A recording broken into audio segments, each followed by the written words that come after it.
जैन समाज की लंबे समय से चली आ रही मांग अब पूरी हो गई है। महाराष्ट्र सरकार ने जैन अल्पसंख्यक आर्थिक विकास महामंडल की स्थापना करने का फैसला लिया है। सरकार के इस निर्णय का जैन समाज से जुड़े लोगों ने स्वागत किया है।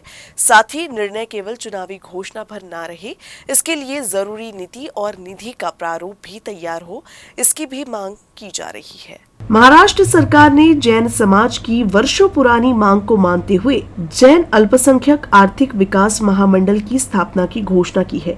जैन समाज के आर्थिक और सामाजिक उत्थान के लिए ये एक ऐतिहासिक निर्णय है।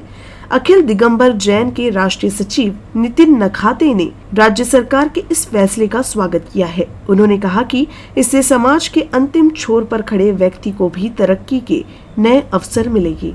फैसला सही में बहुत हमारे लिए कठिन था, क्योंकि सभी तरफ में एक धारणा है कि जैन समाज बोले तो यह पैसे वाला समाज है, क्योंकि हर जगह पे ये बोला जाता है कि जैन समाज सबसे ज़्यादा इनकम टैक्स भरता है, जैन समाज संख्या में सबसे कम है।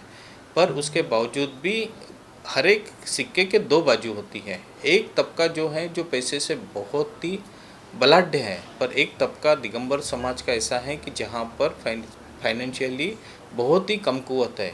उस समाज के उस कमकुवत सेक्शन के लिए हमारे लिए बहुत ज़्यादा महत्वपूर्ण है कि सरकार का, शासन का सहयोग मिले, और यह आर्थिक विकास महामंडल के रास्ते हमको मिलने वाला है। उसके लिए बहुत बहुत मैं आभार व्यक्त करता हूँ। महाराष्ट्र में सर्वाधिक जैन रहते हैं देश के अंदर। करीब 14 लाख जैन समाज के लोग महाराष्ट्र में रहते हैं, और आर्थिक कल्याण बोर्ड बनाकर निश्चित रूप से महाराष्ट्र सरकार ने एक अच्छा काम किया है, और ये बहुत जरूरी काम किया है। हम इसका बहुत बहुत स्वागत करते हैं। जैन अल्पसंख्यक आर्थिक विकास महामंडल की स्थापना के बाद समाज के लोगों को स्वरोजगार के लिए आर्थिक सहायता मिलेगी। राष्ट्रीय अल्पसंख्यक विकास और वित्तीय निगम को योजनाओं के तहत अब जैन समाज के लोग रियायती वित्त प्राप्त कर सकेंगे, जिससे स्वरोजगार और आय सृजन गतिविधियों में बढ़ावा मिलेगा। जैन समाज को इसके पहले के जो भी महामंडल बने उसका एक 5% ही फायदा हुआ, कुछ बहुत ज़्यादा प्रमाण में फायदा नहीं हुआ। इसीलिए जैन समाज लड़ाई लड़ता था कि हमारे लिए भी, क्योंकि जैन समाज में भी ऐसे अनेक लोग हैं जो गरीब है, जिनकी आज भी व्यवस्था नहीं है, जो आज भी रोजगारों के लिए भटक रहे हैं। समाज अपने माध्यम से उनके लिए प्रयत्न करता है, मगर समाज जो प्रयत्न करता है वो कहीं ना कहीं कम गिर जाते हैं। इसलिए सरकार ने उसमें मदद करना चाहिए।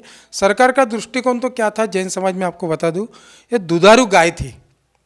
बस जैन समाज का दूध निकालो, जैन समाज इतने % अपना सरकारी टैक्स भर रहा है, जैन समाज हर जगह दान पुण्य कर रहा है, ये सरकार सोचती थी। मगर जैन समाज में जो गरीब लोग हैं उनके लिए अभी सरकार ने सोचने का काम किया, ऐसा मुझे लगता है।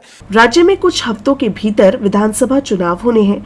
अकेले नागपुर शहर में 1.5 लाख के करीब जैन वोटर्स है, जबकि राज्य में भी जैन समुदाय की अच्छी खासी संख्या और कई सीटों पर ये समुदाय निर्णायक भूमिका में रहता है। ऐसे में भाजपा शिंदे और अजित गुट इस समुदाय को साधने के लिए कोई असर नहीं छोड़ना चाहती है। ऐसे में चुनाव से पहले सरकार ने जैन समुदाय को अपने पाले में रखने के लिए बड़ा दांव खेला।